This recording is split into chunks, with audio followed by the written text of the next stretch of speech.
listening to the Solar Panel, the Phoenix Sun Show. Good morning, folks, and welcome to another edition of the Sun Solar Panel. Thank you for coming in. Thank you for listening. I appreciate it. It is during the off season. But you know what? Sometimes the off season, Brandon, is more exciting than the regular season. What do you think about this coming up off season? Do you think that's going to be that case? Yeah, I think so. I think a lot of NBA fans in general almost prefer the off season to the regular season, especially when your team's going to be in the mix for potentially hunting for stars or blowing things up. Obviously the way the Sun season ended wasn't ideal, but with that comes a little more excitement in the off season instead of just focusing on continuity and all that good stuff. Continuity is a 4-letter word now. Yes, no, I totally get it. And yes, so that a lot of this episode today is going to be talking about what's to come for the Phoenix Suns, what we think is going to happen, what we think could happen, should happen, all that. But we've got 4 quarters here for you today. It's just at the moment, it's just me and Brandon Zona, and we are going to break this down in terms of, first of all, Zona has not had a chance to give his takes on how he thought the season ended for the Suns. I know you all are maybe just worn out from talking about it, especially since there's no answers, but I still want to hear Brandon's point of view. I still want to hear what he thinks happened with the Suns to end this season in such a disappointing way. But then we're going to quickly move on to talk about what's going to happen this summer. How different is the team going to look next year?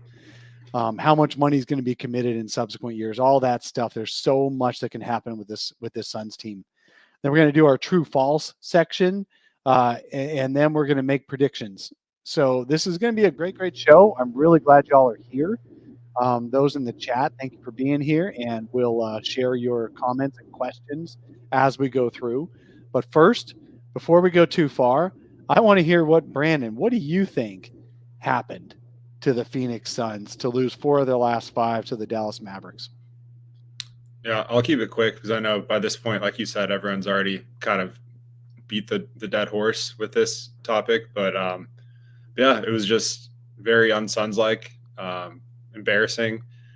All the adjectives you could think of in the world, something just fell off. And it's a shame that a 64-win season is going to be remembered like that. But that's just the reality of the situation. They're up 2-0 to, a team that, frankly, I think had no business beating them, and just kind of saw that lead,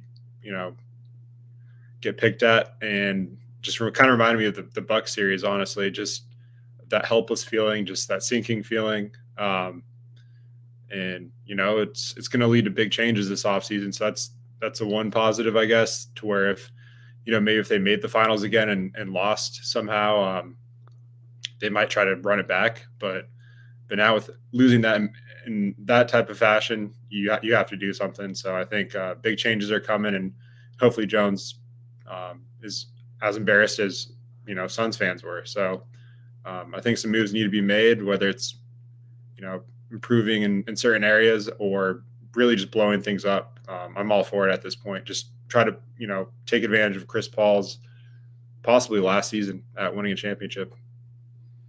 See, that's it, man. You've got Chris Paul as the team's second best player. He did make 3rd team All-NBA. Through the second game of the second round, Chris Paul had already won 4 of the Suns' 6 games all by himself with incredible fourth quarters to start that off season with a 6-2 record. Start the postseason with a 6-2 record. 4 of them directly attributable to Chris Paul because Devin Booker had been out for half of that first round with the hamstring. And yet he has such a bad 5 games that we're just like, whoa, hey, we can't count on this dude. He should be a backup and all this stuff. Maybe we're overreacting a little bit on the Chris Paul hate and the Chris Paul being done, but we're not overreacting in terms of the Suns cannot be reliant on Chris Paul to be good an entire postseason. They just can't. What they need is Chris Paul to be like a pleasant surprise. They need to build a team, in my opinion, where Chris Paul is your pleasant surprise when he has great games and great performances in the playoffs. How do you do that? You acquire another 1A, another 1B, something like that. That's the only way you get there. And it's got to be somebody who can handle the ball. Someone's got to be somebody who can create the shots. But if the Suns go into next season with Devin Booker and Chris Paul being 1 and 1A, we're very likely to have a repeat, which is, hey, great seeding, hopefully, toward the top, probably a contender, probably, but then everyone's going to be like, but when does he get hurt? When does he get tired? When does he lose his mojo? It can happen because it happened last year and it's going to happen again. So it's really something the Suns have to resolve this offseason, where Chris Paul is a nice to have, not a must have. That's my biggest takeaway. So, in terms of priorities, and we're going to go into what do the Suns have to have as far as priorities. Well, they've got a lot of assets this summer, and we're going to be giving James Jones a little bit of credit here for exactly how many assets the Suns have in a few minutes. But man, going into next season, if you want to be a contender again, you've got to find another guy, and he's got to be at least as good as Chris Paul. If it takes trading Chris Paul to get there, you do it. But if it's adding to Devin Booker and Chris Paul, because Chris Paul is only guaranteed one more year full salary, you do that too, and you turn in some of your lesser assets for a greater asset for a team that wants to rebuild. That's what we've got to focus on this summer, and as far as what we think the Suns should do. So that's I think it's a total takeaway. If the Suns were playing like themselves, and we still don't know what in the world happened to this team, especially those last two games, they won Game 5 by 30. I broke down yesterday on Brightside. I put a quick poll up on brightsideofthesun.com, and I just basically broke down that the Golden State series against the Mavericks and the Phoenix Suns series against the Mavericks were basically actually the same series. They may have looked different. Part of that is because we're not so emotionally invested in either team, and part of that is because Golden State is in such a better frame of mind than the Suns were. But 4 of the first 5 games of each series were almost exactly the same. Suns went up 2-0. Golden State went up 2-0. The Suns won. The Dallas won Game 4 in both series. The Golden State and the Suns won Game 5 by a lot in both series. The difference was Game 3. The Game 3, the Suns are now 2-4 in Game 3s. They've had home court every series so far in the playoffs. They're 2-4 in Game 3s. They cannot put their foot down on a team consistently in Game 3, and it's bitten them. It bites them. The time that they really, really needed it was the first round this year. They actually won that Game 3, and that's what saved them the series. But anyway, going back to it, 4 of the first 5 games of each series with Golden State and the Suns against the Mavericks were the same. It's just that Dallas was still alive after Game 5 against the Suns, even though they got blown out by 30, when they were dead and gone and scheduling vacation against the Warriors because they couldn't win Game 3. So that's your big difference. Then, of course, Game 6 and 7, I don't even want to talk about it anymore. There's no answers to it. Jesus, it's just crazy. But what have the Suns been lacking in both these last off seasons was a tertiary, another playmaker, somebody who can get their own shot. They tried to develop. They spent all season trying to develop Mikal Bridges into that. They spent all season trying to develop Cam Johnson into that. They were without Chris Paul for a whole month. They were without Devin Booker for almost a month throughout the season. They got good regular season contributions, improvements in those guys. We were excited about Mikal and Cam Johnson being better playmakers. Also, Deandre Ayton. I'm not going to leave him out. His offense diversified this year a great deal. He was able to do a lot more with the ball this year than he had before. He was dribbling on many of his possessions, and he couldn't dribble before without getting the ball stolen. So, look, man, it's the Sun. Monty Williams tried to develop those guys in the regular season, but they did not develop and deliver in the playoffs. So what the Suns need to do is, again, take those guys as a nice to have, take Chris Paul as a nice to have and get another need to have guy, the guy who they count on that will deliver along with Devin Booker in the playoffs.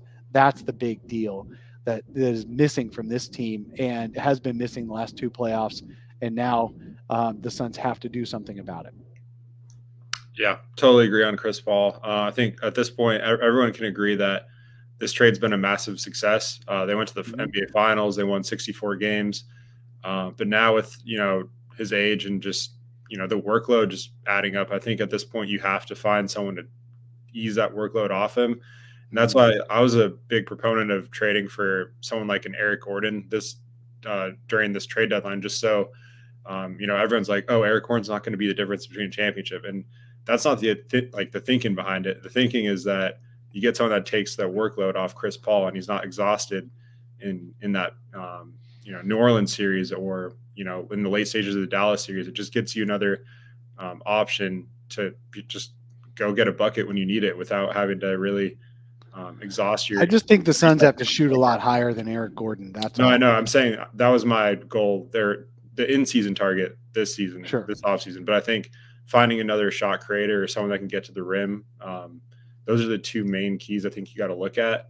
And obviously I think this offseason there's going to be higher goals in terms of who that player is going to be. But yeah, I think the Chris Paul trade at this point, massive success, but now he needs to take a back seat because they just can't have him being the second guy when he goes stretches without even looking at the rim.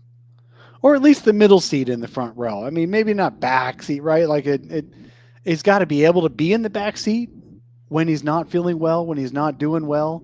But when he's doing well, you also have to have it so that he doesn't get minimized when he's playing well too, and when he's feeling good. Eric Linares in the chat, we traded Ty Jerome. Yep, that might have been the answer for this. The problem is you can't bring in guys who are traffic cones. The Patrick Beverley, for all of his talk about Chris Paul being a traffic cone against Luka defensively, yeah, so was Patrick Beverley. In fact, it was a joke. It was a meme how Patrick Beverley got owned by Luka Doncic too. So I don't know. Everyone's kind of laughing about that. That guy is just trying to get a job in media because he knows his career is almost over anyway. He's never been more than a role player. But you've got to I'm talking about big time player.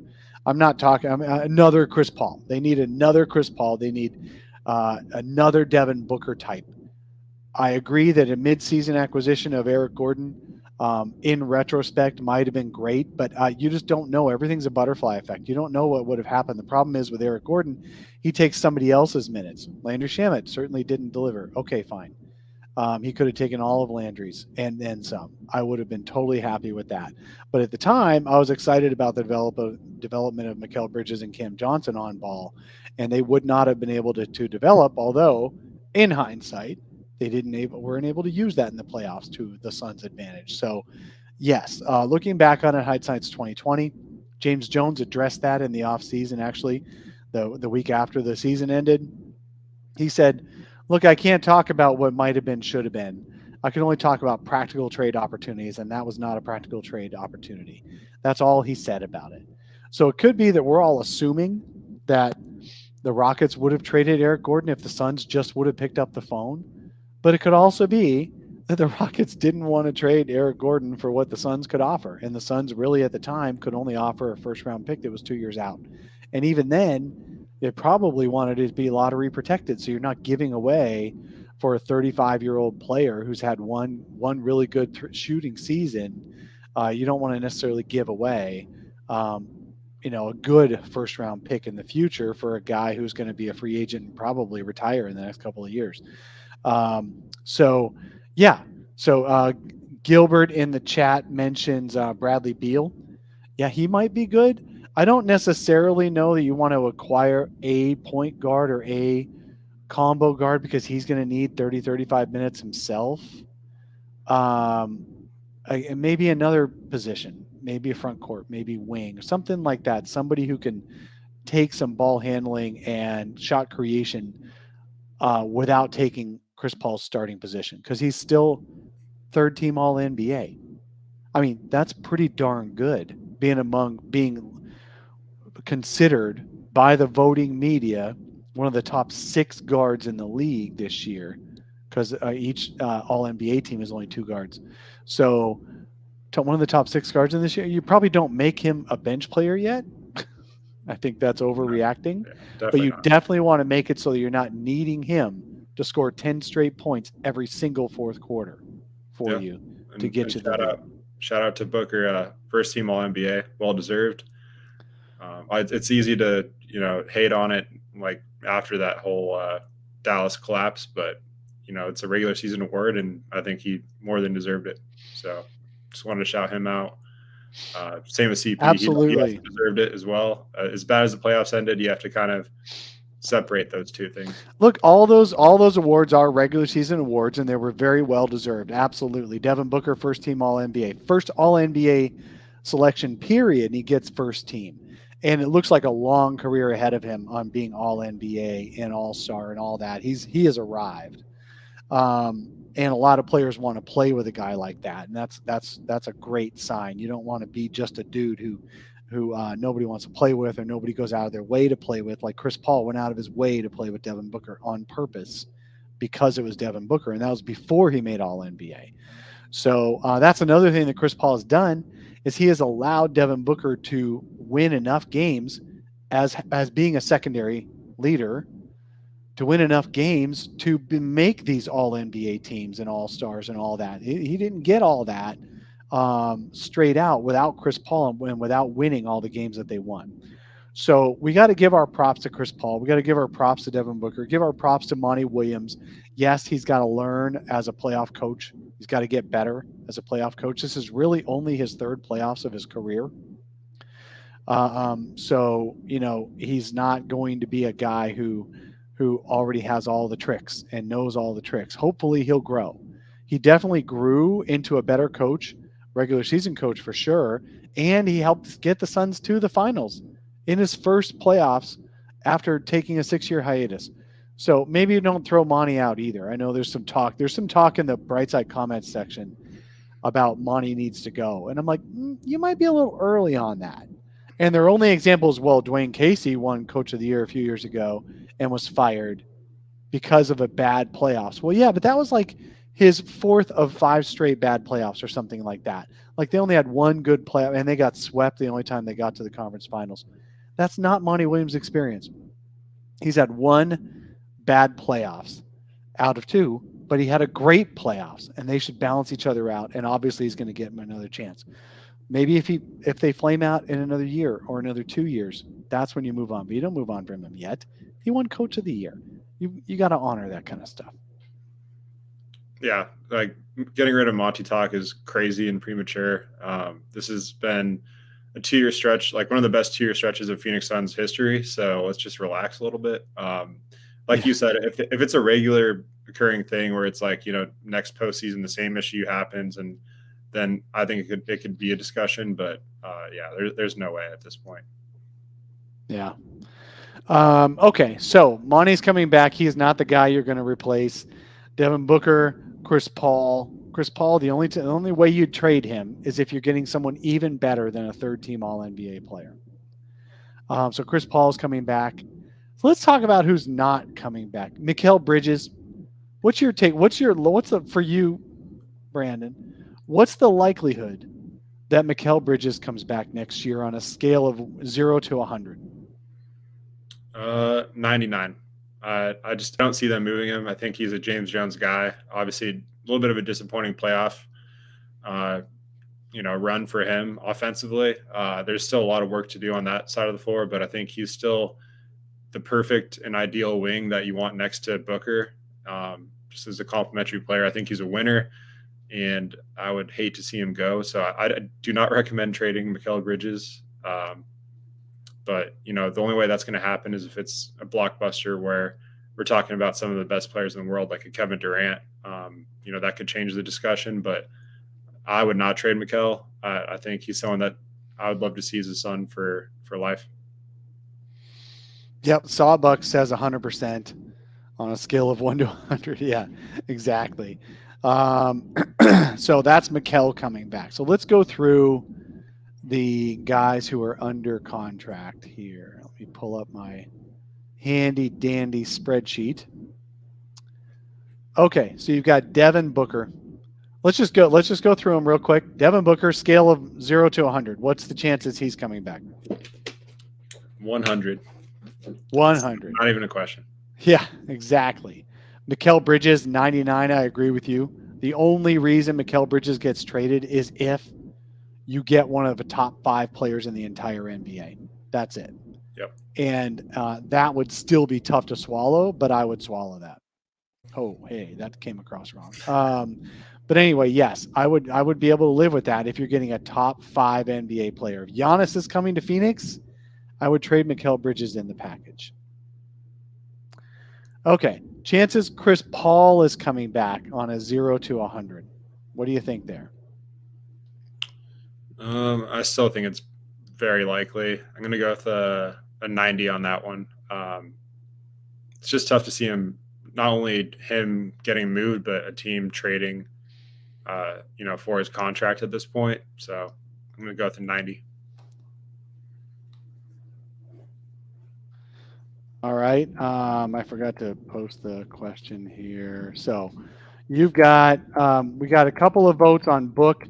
Fabio, I think you were probably talking about Bridges, but if you were talking about Booker on being 90% coming back, if you can get Embiid, Giannis, or Jokic, they're not coming here unless Booker's still here. You're not going to trade Booker for one of those guys, so you're probably talking about Bridges. Fabio's also got CP3 at 90. Ariel's got CP3 at 80. This is where we're starting to get at. Jam's got CP3 at 99. Fabio's got Book at 100. Okay, yeah. All right. Yeah, that was about Bridges. Cool. Thanks. Sawbucks has CP at 80 if we find someone that does okay at the point guard position. So this is where you start getting Westville 92. This is where you start getting a little bit could happen. But here's the thing. Chris Paul is only going to get traded, A, if he asks for it, which he doesn't want to. He said Phoenix is the only place he wants to be. Or B, the Suns are going to get an all-NBA player who's at least as good as him. All right? But that still is a crap move, and James Jones is not about crap moves. They're going to want to keep Chris Paul around next year. He's not going to be very tradable except for his contract is attractive, but the Suns have other contracts that are attractive. So I don't think Chris Paul gets traded, but there is a chance. That's why it's in the 90s. That's why it's in the 80s. Sure, there's a chance. So that's Chris Paul. We're starting to get a little bit more tradable now. Let me go to, let's just finish off the Twins. Cam Johnson. What do you think, Zona, is the chance that Cam Johnson is traded? I'm going to go 75 in favor of him returning. But 75% he returns. Sorry. Yes. Yeah. On the 0 to 100, likelihood to return. Yeah, I think there's a decent chance he's moved, but I think they would probably favor keeping him unless it's a big trade like we're talking about. But yeah, that's a tough one because I can see them going either way, and they have team control over his contract, and they're in a good situation. So if the right player comes along, I could see him getting dealt, but I would like him and Mikal both to come back. Yeah, so Cam Johnson is where it gets a little bit more tricky. Here's Cam Johnson's situation for those who are not quite up to speed on that. Cam Johnson is going to be entering the 4th year of his rookie deal. He's only going to be making $5.89 million next year. So he's one of the lower contracts, actually the second lowest value contract cost-wise on the Suns books right now. Torrey Craig's the only one on the Suns books right now who makes less because the rest of the guys are becoming free agents in June. There were some lower contracts, but they're becoming free agents. So Cam Johnson, $5.89 million next year. That's less than Cam Payne, Dario Saric, Landry Shamet, Jay Crowder, who are all in the 6 to 10 range. Mikal Bridges, Chris Paul, and Devin Booker are in the 20-plus range.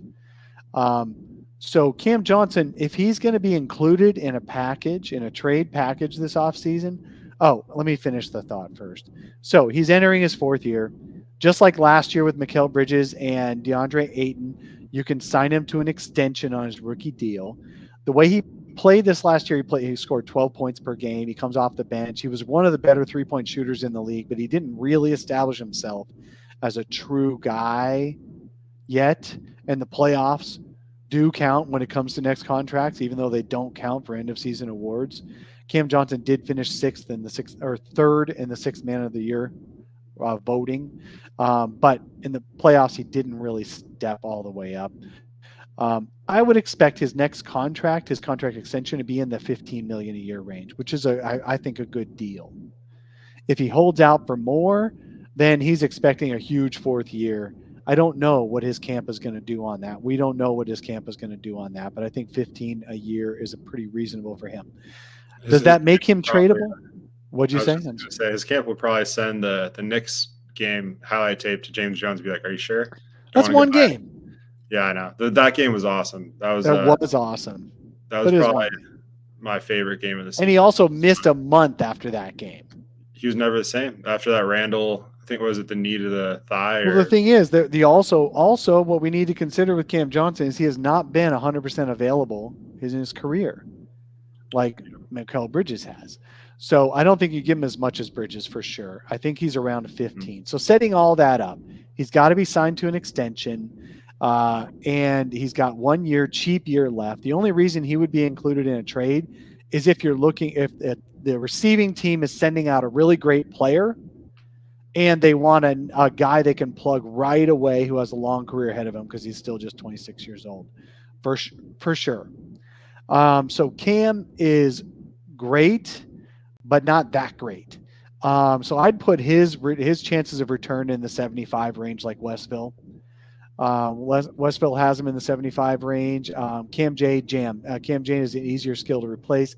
Yeah, I was a little disappointed in how much he got thrown around like a rag doll by Luka Doncic, him and Mikal both.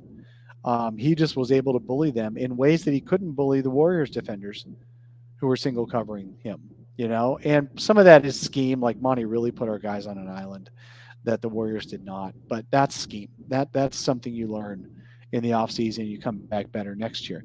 But as far as like trying to put his chest into guys, Cam Johnson's chest does not stand still. His chest flies backwards. So there's an issue there a little bit. But I would say it's a higher than 50% chance he returns, maybe in the 75 range. Okay. Next guy, again, we're going to just go guys under contract first, and then we'll go into free agents. Okay. Torrey Craig, chances he returns. I'm going to go 20. I don't think it's very likely. I think they wanted to see if they could, get a spark out of him in the playoffs. He just wasn't really the same, and they have bigger needs this offseason, so I could see this being the end. But who knows? If he wants to come back as a third-string wing, then why not? So as far as contract is concerned, Torrey Craig guaranteed $5.1 million next year. He's going to make his money regardless. That's a lot of money to swallow if you're just thinking. You got to include him in a trade. I think there's a 100% chance the Suns make at least one trade this summer. He's an excellent cap value for trade. Excellent. Because the receiving team, that's a salary filler if you're trying to match salaries. Perfect. So I think he's actually the only reason he's greater than 0 chance to return is because of his guaranteed contract. And the fact that he was more playable a year ago than he is now, and he can't be that much older and worse. He might just have needed a better chance, better experience. So I think it's probably 15, 20, 25% chance Torrey Craig returns because of he knows the system. He was playing better in the past, and he's under contract. But I think they're going to try to include him as a salary filler in a trade this offseason. Okay, guys under contract. Cameron Payne, he's got one more guaranteed year. That's $6 million, and then it's only $2 million guaranteed the year after that.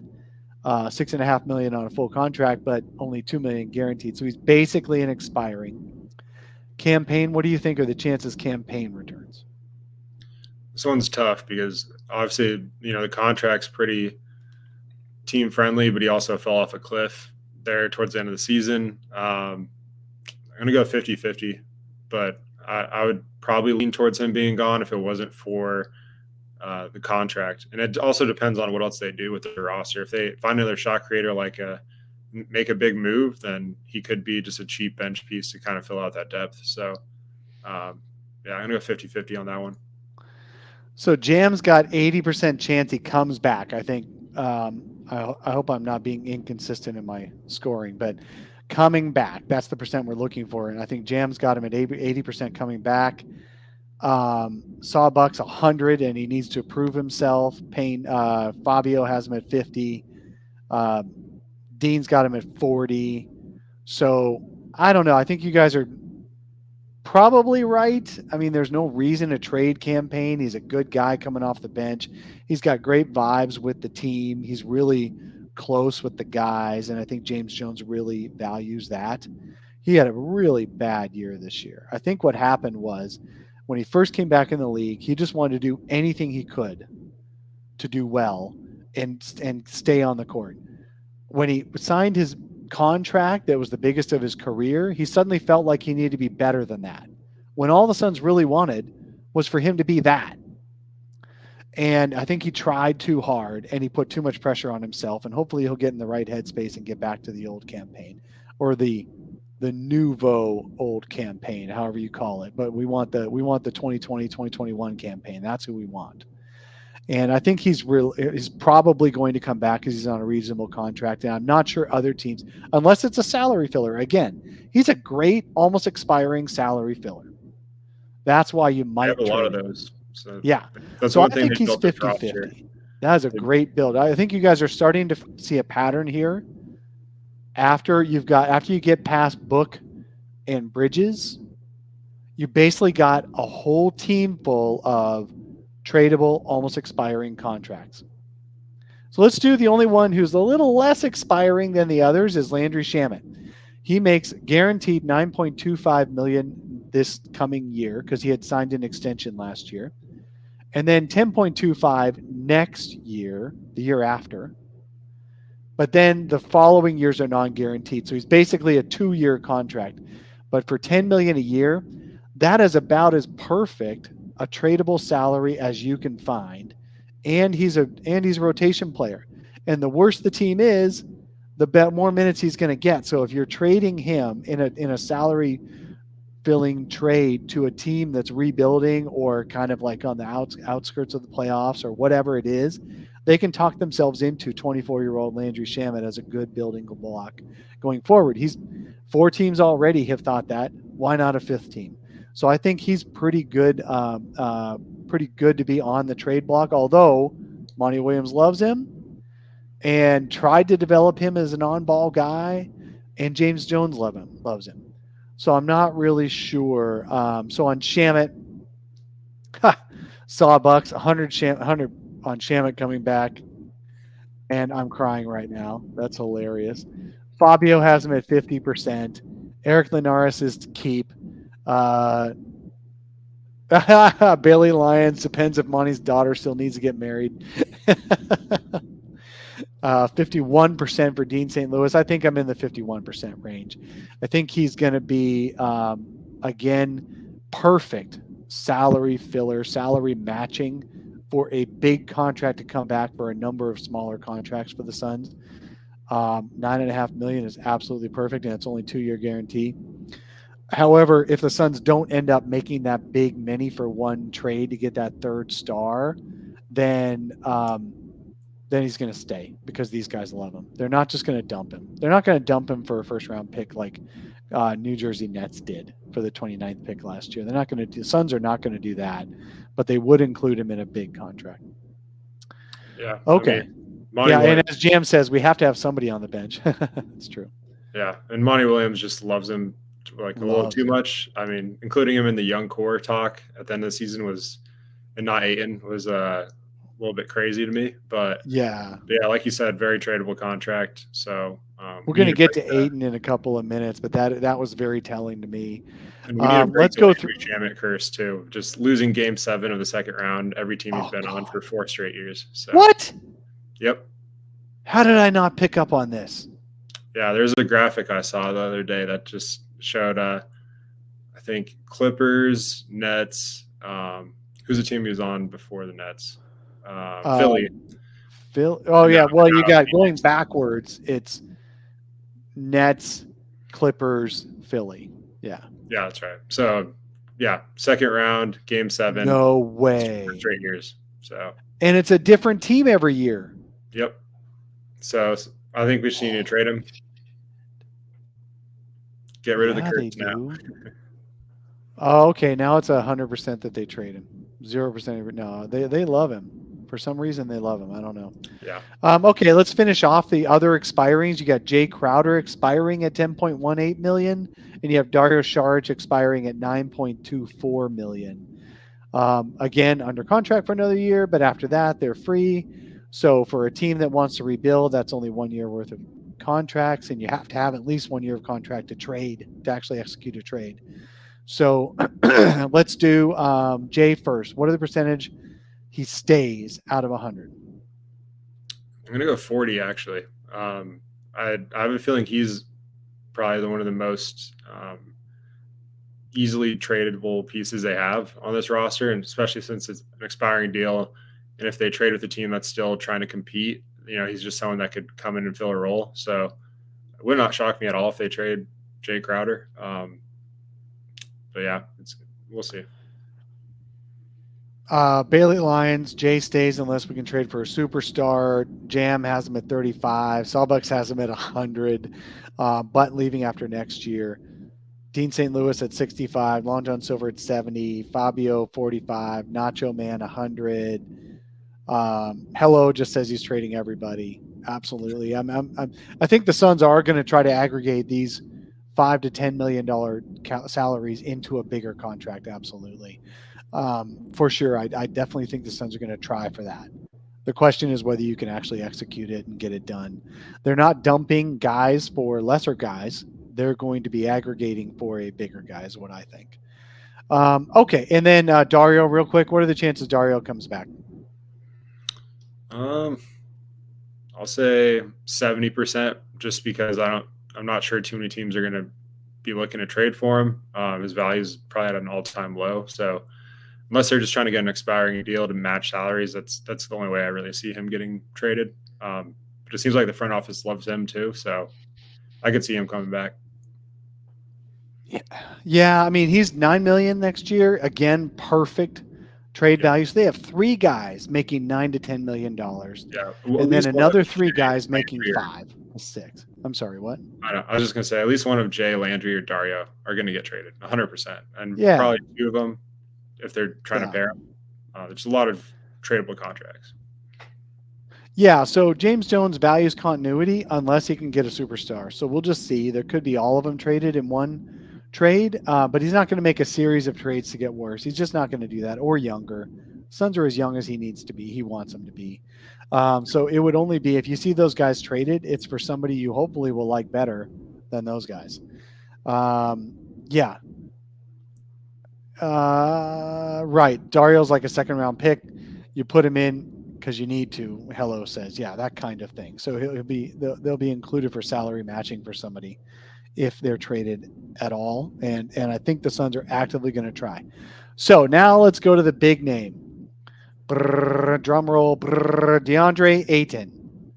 On a scale of 0 to 100, what are the chances DeAndre Ayton stays? Oof, this is tough. It seems like the situation, we don't know the full story, but just from what it looks like, it might be damaged relationship. So I'm going to go with 40 out of 100. I think if they do bring him back, it's only to flip him at a later date too at this point. But I just think the chances are he's probably gone. So we got people all over the board on here. Amin 0, Jam 50, Sawbucks 0. Bailey says Flex said that he won't play another game for the Suns, and he believes him. Eric Ramirez 80, Nacho Man 20. They're all over the board. Here's the thing: I would love to keep DeAndre Ayton if the Suns valued him and he valued the Suns. But if that relationship is broken, and he's checking out like we all kind of thought he would a year ago and didn't, but now all of a sudden he is. If that's what's happening, you move on. You got to move on. He's definitely not going to be a number 1 or 2 option. Has no interest in his head to be the number 1 or 2 option scoring wise. He's looking to get the ball, when it's convenient, but then only complains when people start complaining back at him. I think that he is Flex said on his recent Coast to Coast podcast that just went out yesterday. I tried to get him on here today, but he's out of town for Memorial Day weekend. But he did say on his Coast to Coast, his own podcast, that he thinks Ayton's played his last game in Phoenix. But he also has said to me, and I think he said it on the pod too, that it's always reparable. You can always, everyone can always just come back together and say, yay, let's love each other. Here's your $30 million DA. We're going to match this offer because we can't find a better deal for you. We can't find a deal we like. Or we're just going to give you the deal and trade you later. There is that possibility. There's definitely a strong possibility he stays. But if he stays, the majority of that probability is that's only to trade him later, which, as we've seen in Suns history, has not gone well. When a player is here beyond the beginning of the season, knowing he's going to get traded at some point, it usually doesn't end well.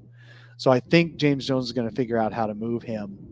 You might be disappointed in what the Suns can get back for him in trade because the receiving team is already going to be paying him a max if they're going to do that kind of sign and trade thing. Let me break down the problem with the DA trade. And I'm going to do it, all apologies to Flex, but I'm going to do it in better wording than he used. I got this verified with some of the cap guys too, so I know this is how it is. There's something called base year compensation. Base year compensation means first of all, free agency. There's always been sign and trades. What started to happen was that teams would actually re-sign a player to a huge salary number just to trade him for another player on that salary. And owners were like, save us from ourselves. They basically, in one of the more recent CBAs, or maybe even as back as 2005, as far back as that, they made it so that teams cannot overinflate a salary for the purposes of a trade. So it's called this base year compensation thing. Base year compensation means if your salary in your new contract as part of a sign and trade increases by more than 20%, then all you can do is either use last year's salary plus 20% or 50% of the new salary. And that's it in the outgoing salary matching of the trade. That's base year compensation. So in this case, if Deandre Ayton is going to get signed for $30 million, he only made 12 last year. If he gets signed for $30 million this year, he only counts for $15 million in the trade. Now, there's a different trade rule that says, okay, but for salary matching purposes, you can be within $5 million you can add $5 million to either side to get within 25% matching rules for teams that are over the cap. And all that means is DA's 15 can count for 20. The problem is the receiving team is getting him for 30, which means they need to count him at 24 because they can only go 25%. So it's weird, but it's not really doable to trade DA to a team that is going to trade back a player that makes 30 plus. So you can't trade DA for the big name. You can't trade DA directly for Joel Embiid or Kevin Durant or Damian Lillard or LeBron James or any of these big names that might be available, or Bradley Beal. You can't do that. Plus, most of those teams are already called something like hard capped. They're called hard capped, which means if they've already received a player, if they're going to receive a player in a sign and trade, which DA would be, that would hard cap them. They're already hard capped anyway, and they would not be able to absorb DA into their salary structure. So DA can't even be traded to these teams as a sign and trade directly. So what you end up doing is you trade DA to somebody else who will give you young players and picks that the team you want to acquire your big name from wants young players and picks. So, and you've got to pre-organize all of that stuff. So if you see DA get traded for something lesser, which I've advocated against, but because of this base year compensation thing, they have to. If he gets traded for lesser, like the Spurs, like flex throughout the Spurs, Jakob Poeltl and Devin Vassell and a first round pick, the number 9 pick. That could happen. We don't know if the Spurs want him. We don't know if the Spurs want DA. But if they did, they could approximate, get a deal done with that. And then the Suns now have Jakob Poeltl and Devin Vassell as tradable assets, as well as another pick or 2 as tradable assets. You could send them to Detroit for younger players as well. You could send him a lot of different places. Indiana might have, a way to get to absorb DA and send back enough salary where they don't care about the base year compensation. You have to trade him to a team that's so far under the cap that they can absorb DA into the cap and not worry about that 25% matching, so that they can just take back the 15 that DA counts for. So all that, it's a very complicated way of saying you're probably going to see DA get traded for lesser, but those assets are meant to be used in a flip for a better player within a team who's got a free or a guy who wants to be traded. If the Suns cannot work all that complicated crap out, they're just going to keep DA and then do it later when he counts for the full compensation, which is next trade deadline or the year after. I hope that wasn't too much. Did that make any sense? Yeah, I think you nailed it. Basically, what could happen is just another Ben Simmons situation where Philly, the relationship's damaged. Philly just decides to pay him with the intention of, trading him later on. And, that led, I don't think it's going to get as bad as that situation, hopefully, where he's sitting out. But yeah, it seems like at this point, you're not going to get a star from a sign and trade. Like you mentioned, it's going to be, you're going to gain assets and then maybe, like we kind of talked about before the show, just in a roundabout way, use those assets along with all those expiring and mid-sized contracts to go out and get that star. So before this scrolls too far past, I just want to pick up on it. Bailey Lyons, this is just my dream. Get KD using Ayton. No, you can't, because the Nets cannot receive Ayton in a trade, because that would be a sign and trade. So that's out unless you do the roundabout that we're talking about. Trade Ayton somewhere else and then use those players and picks to get KD. And then go and use more for Miles Turner. That'd be nice. Sure. Depends on what all is left after you have to trade a bunch of stuff for KD and then you still have to fill out a roster. That's possible, but it would be more complicated than just the straight up trade, Bailey. Let's see. Jam. Can you add players? Yeah, but the problem is, again, these receiving teams for the big name cannot receive DA in a sign and trade. So it has to be roundabout. Let's see. I don't like trading for less players with picks. It's not a sure thing. Absolutely. You can bet, that James Jones is not going to trade DA for lesser unless he's got that next big trade already lined up. And don't be foolish, folks. These trades are already lined up well before they actually happen. The Chris Paul just said, all you can do is negotiate with Phoenix. He told the Thunder that. And the Thunder agreed. And the Suns worked things around so that they were ready to make that Chris Paul trade. Same thing would happen here. If you see DA traded, it's because they've got something else lined up. Now, if he gets traded for less and then nothing else happens, then the Suns got screwed over. But they're not going to do it without the almost certain sense that they're going to get that second trade done. That second trade could be a month or two later, though.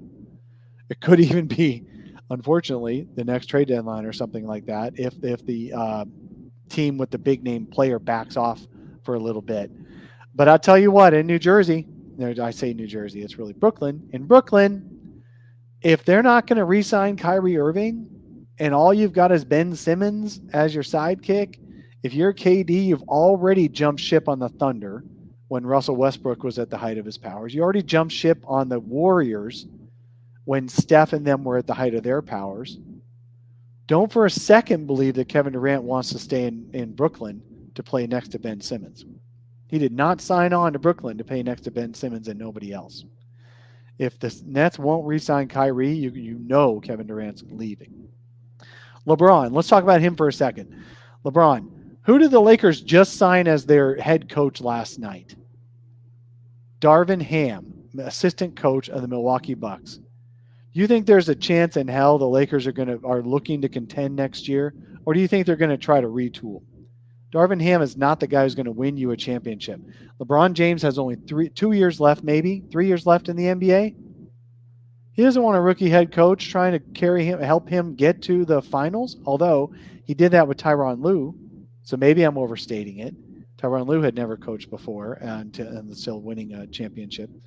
But LeBron's kind of past his prime. He kind of probably needed a better coach for his latest playoff run. So it might be that they already know LeBron's going to want to move. Who knows? I don't know what's going to happen there. There's a lot of up in the ears. Philadelphia, Joel Embiid. He's got to be disappointed with the James Harden that they acquired.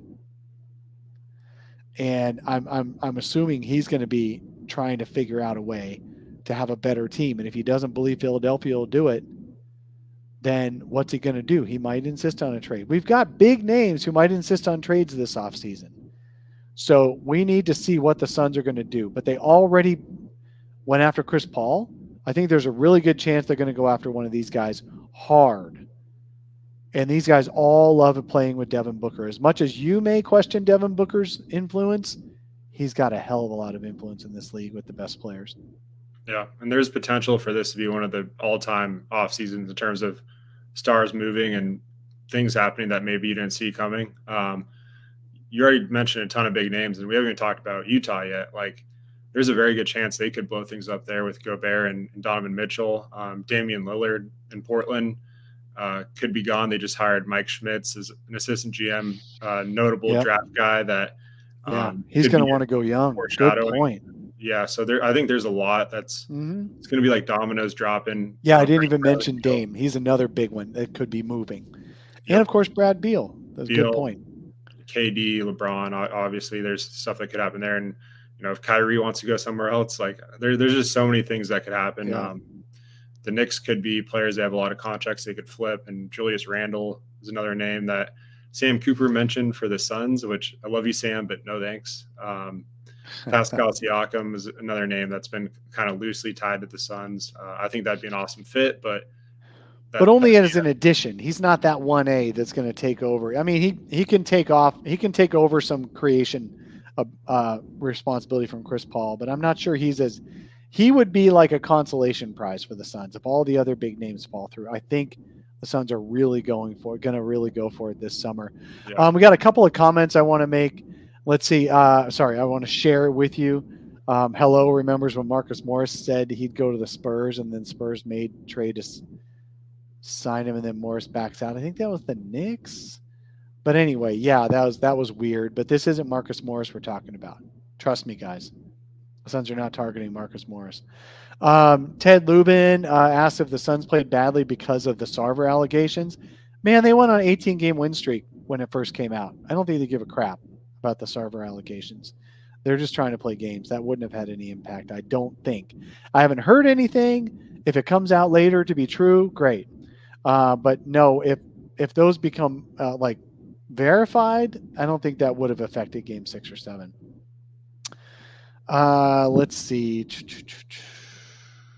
Yeah, I don't know about overstating the new coach. I think Mark Clavel said new coach on the Lakers overstating that meaning the Lakers going to rebuild. I could be wrong on that, but I just think that's a lot of iffy going for a guy who's at the last 2 years of his career for LeBron. Okay, let's move on. Well, hold on. Did we cover everything in section 2 that you wanted to cover in the second quarter? Yeah, I think we're all good there. Yeah, let's move on. Yeah, I don't want to go over draft regrets. You had that down. Maybe another whole episode we'll talk about the what ifs. Yeah, there's plenty of those. Yeah, but that's all right. Okay, anyway. Now, true or false? Let's move on to the third quarter. True or false? Brandon, you want to run this one? Most of these are still valid. We talked about some, but some of them are still valid. Yeah, a couple of them we've already talked about a little bit, but we can let's just start with the bigs rotation, backups. JaVale McGee, true or false, he will be back with the Suns next season. So now we're talking about total free agents. These guys are unrestricted. They can go anywhere. I did notice that McGee took all reference of the Suns off of his Instagram, but I think a lot of players do that kind of stuff, so it's not that big of a deal. And he is going to host a softball charity fundraiser in June. So he hasn't left town, and he hasn't left the Phoenix area for sure. But that is in June, not July, when free agents can sign somewhere else. What do y'all think? Is McGee coming back on a scale of on true or false? Is McGee coming back? I think maybe he does come back, personally. I think he's at that part of his career where if the Suns acquire a top 5 player to go along with Devin Booker and probably even Chris Paul, I think JaVale McGee comes back. Yeah, I think especially if they trade Ayton, he could be someone they just have his depth along with some guys we'll get to later in this. But, with Dario coming back, maybe bring Frank back, they're going to need as many bigs as they can if they get rid of DeAndre. So I think it's pretty likely he's back. But, again, you never know with the need for centers, and there could be a better spot for him. But, yeah, I'm going to go true. You're going to go true? Okay. We got a lot of trues in the chat. People are all over bringing back bringing back JaVale McGee. All right, what's your next one? All right. Next one, this one's kind of loosely tied to that in a way. I mean, they could both return, they could both go. But true or false, Bismack Biyombo will return to the Suns next season. I think it's either or. I don't think both come back. But it really depends, right? If the Suns do a 5-for-1 trade or 4-for-1 trade to get a great player, they might both come back because obviously there was room. But if Dario's traded, they might both come back. That's a good question. Hopefully Frank Kaminsky's coming up here soon on the comeback. But basically, you're right. I think it all depends on what moves they make this summer. They would like to bring Bismack back if there's an opportunity for him to play. And I think Bismack would like to come back if there's an opportunity to play. But if you've traded DA and you've traded Dario and you don't have any other centers, but you've got other good players at different positions, then sure. 2 or 3 of those guys, McGee, Bismack, and maybe even Frank, come back.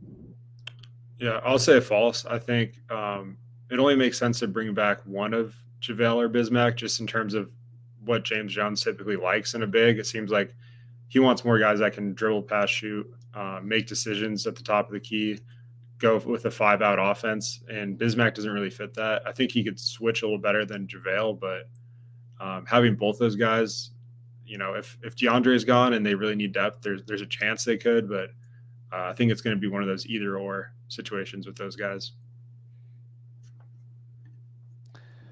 Are we going to do the Ife Lumberg? Why not? We can substitute that with Landry since we already talked about Shamet.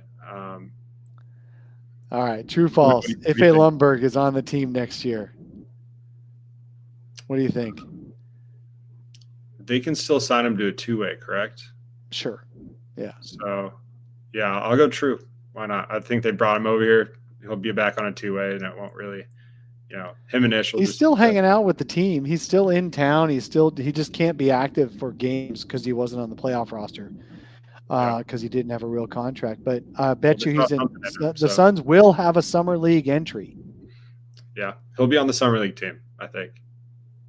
All right. We'll see how he does on the summer league team. Sawbucks false. Dean true. Bailey Lyons, I think you're talking about FA0. Maybe you were talking about JaVale. I'm not sure. But yeah. So, okay. What else we got on true false? Anything? Ish. Yeah. Let's Ish see. Wainwright. Ish. Since we've already kind of covered Crowder, we'll substitute that. True or false? Ish Wainwright will be back with the Suns next year. Man, I got to go false on that one. He just didn't really end up looking like a player. Maybe he develops. Is he better than Torrey Craig? Possibly. If they trade Torrey Craig, he's more likely to come back. Hello is iffy on Ishy. Jam says 100 on Ish. Sawbuck's false. Iffy on Ishii. Yeah.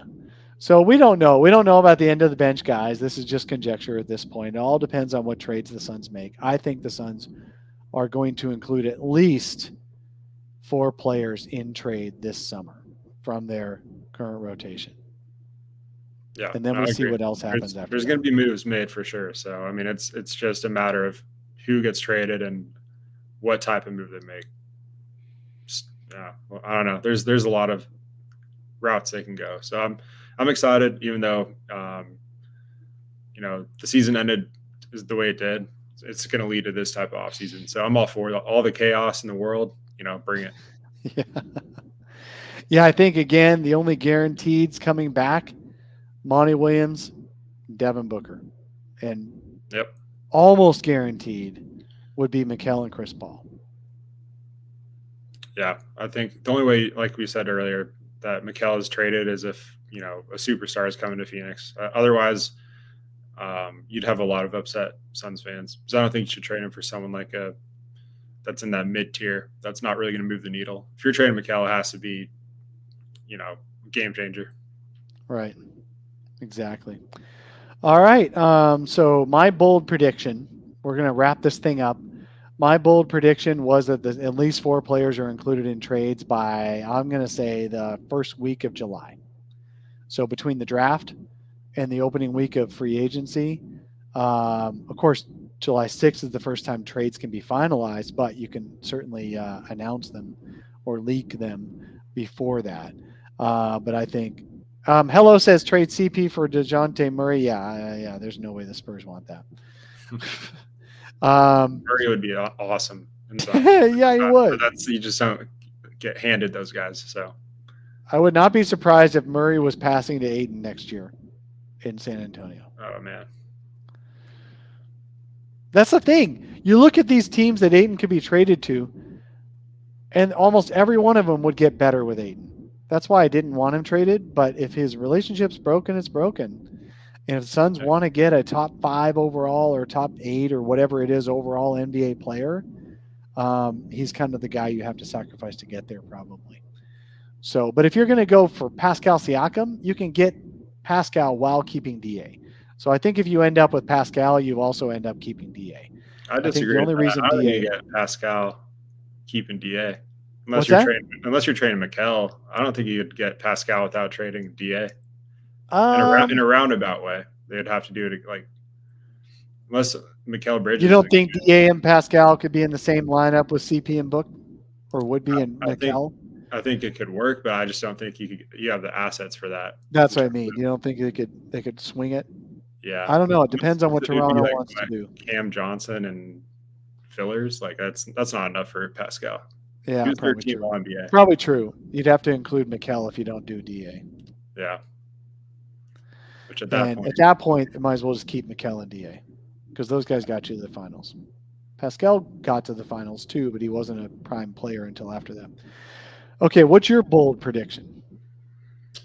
I think there's going to be a DeAndre Ayton trade right before the draft, and it's going to send Suns fans into panic because it'll be kind of like we talked about. They're going to pretty much use the assets they get in that for a separate trade. So I think the sky will be falling for a day or two, and then that second trade is going to happen where they get the guy that they're targeting. I don't know who that's going to be, but I think we're going to have one of those moments where it's like the Suns fans are just in all out panic mode and without seeing the big picture. So we finally got some panic comments in our chat toward the end of this.